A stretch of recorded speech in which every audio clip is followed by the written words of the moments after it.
안녕하십니까. 해부학적 운동의 김수범입니다. 이번 시간은 뼈가 움직이는 명칭을 알면 곧 관리 전략이 된다라는 내용의 주제를 가지고 여러분들하고 공부해 보도록 하겠습니다. 여러분들이 보통 어깨가 올림돼 있다 또는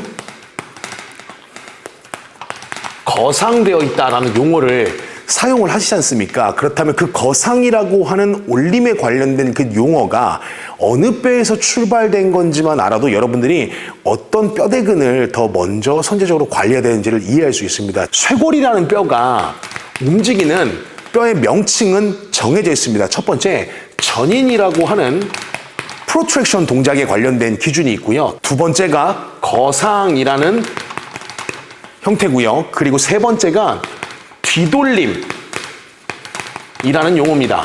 그리고 후인, 내전이라는 용어를 가져갑니다. 즉, 이 5개가 가지고 있는 용어의 기준은 쇄골이 갖는 용어입니다. 자, 근데 우리가 거상이라는 용어를 사용할 때 여러분들께서 헷갈려 하시는 것 중에 하나가 견갑거근이 마치 어깨뼈를 올리는 용어의 어떤 기준을 갖고 있다 보니 이 견갑거근이 짧아지게 되면 어깨가 올라간다라고 그렇게 생각을 합니다. 자, 근데 제가 이걸 틀렸다라고 말하기보다는 이때 관리에 대한 부분들을 해야 될 때 견갑거근을 관리를 해도 잘 해결이 안 되는 문제가 생깁니다. 왜 그러냐 하면 승모근이라고 하는 녀석과 견갑거근이라고 하는 녀석 두 녀석을 서로 이렇게 좀 비교를 해보시게 되면 이 승모근이라는 녀석도 그리고 견갑거근이라는 녀석도 결국 어깨를 올릴 수 있는 기준을 가지고 있는데 근육의 힘은 단위 면적에 비례한다라고 하는 그 표현의 맥락에서 한번 생각해 보신다면 똑같은 올림의 토크를 생산하는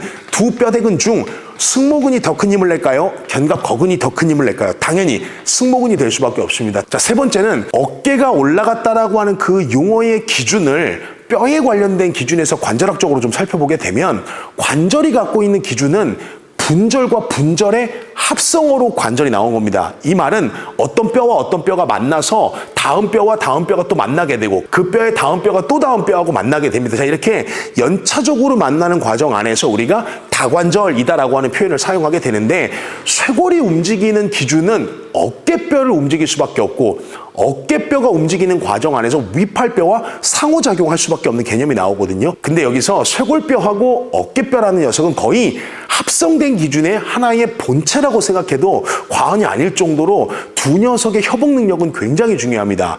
이 말은 쇄골뼈가 움직이는 과정 안에 어깨뼈가 시종일관 따라다닌다는 의미예요. 마치 쇄골뼈가 대장 역할을 하고 어깨뼈가 좀 꼬봉 정도 뭐 요 정도라고 생각을 그냥 해보셔도 제가 보기엔 좀 무방하지 않을까라는 생각이 듭니다. 왜냐하면 그 정도로 일치성이 크고 협응하는 기능들이 굉장히 크기 때문이에요. 이걸 조금 제가 직관되게 표현을 드리면 여러분들 쇄골을 붙잡고 한번 어깨뼈 위로 올려보세요. 올라갈 수 있나요? 못 올라가요. 이 말은 쇄골뼈를 올리면 당연히 어깨뼈가 올라가지라고 하는 그 의미보다는 두 번째로 설명을 드렸던 근육의 힘은 단위 면적에 비례한다라는 그 개념 안에서 승모근이 갖고 있는 질량의 힘의 토크와 견갑거근이 갖고 있는 이 질량의 힘의 토크가 비교를 해봤을 때 당연히 승모근이 우세하다면 승모근이 놓지 않는데 견갑거근이 놓을 수 있나요? 놓을 수 없다라는 의미예요. 그러면 이렇게 전략을 펼칠 수가 있죠. 자, 어떤 사람은 견갑거근만 관리할 수 있습니다.